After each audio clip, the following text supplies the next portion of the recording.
Hi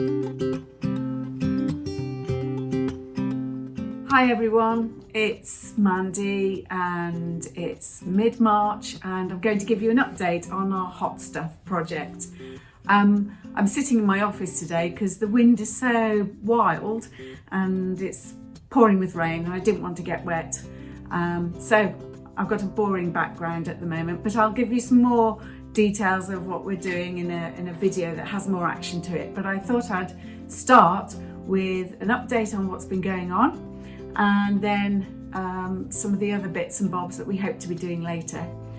So the latest news is we've had, in the time since I did the last blog, we've had around about 200 calves have been born, and we're currently feeding twice a day 140 small mouths.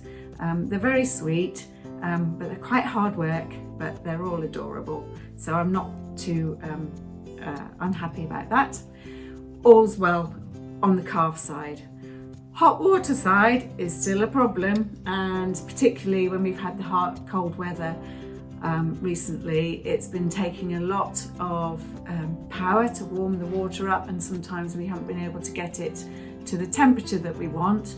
And that's particularly difficult when it's cold outside, because what we'd really like to do is give them a nice warm lunch. Anyway, so onto the hot stuff project. I decided to make a checklist so that we could see where we were with our progress, and here it is. So I'm going to go through that and tick off the ones where we've made some progress. So the first thing we needed to do was to dig a trench and put some pipes in, and we've actually done that. So I'm going to tick it. So we dug a trench that goes from the source of the water through to where the system's going to be, and then we've got a return pipe that comes back from the system through the same trench to a tap, and with a bit of luck we'll get some hot water from that tap. So that's done. Second bit was to be connecting the tanks and pipes, because the tanks are arriving with all the fittings. So we're making some progress with that. Not as soon as I wanted, I have to admit, and the weather has hampered us because we wanted to do that last week and we just couldn't do it because we couldn't get the bits together.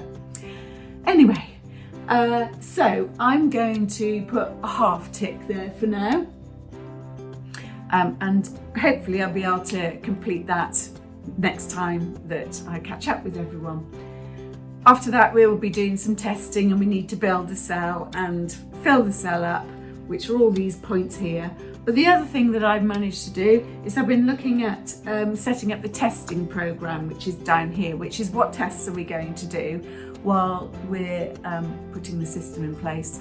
The things that I want to look at are the content of the manure that we're putting into the system, into the cell. I want to look at the carbon and nitrogen levels, and I will track with that temperature and pH, and I want to do some bacterial testing. And I've spent a lot of time this last couple of weeks trying to find someone who can do the right tests for us, and it's proved to be a bit tricky. However, I had a breakthrough the other day, and someone called and said, yes, we can probably help you with that, give us a ring. So I rang them up and had a fantastic conversation with them, and they're very excited about the project, which is also a bonus.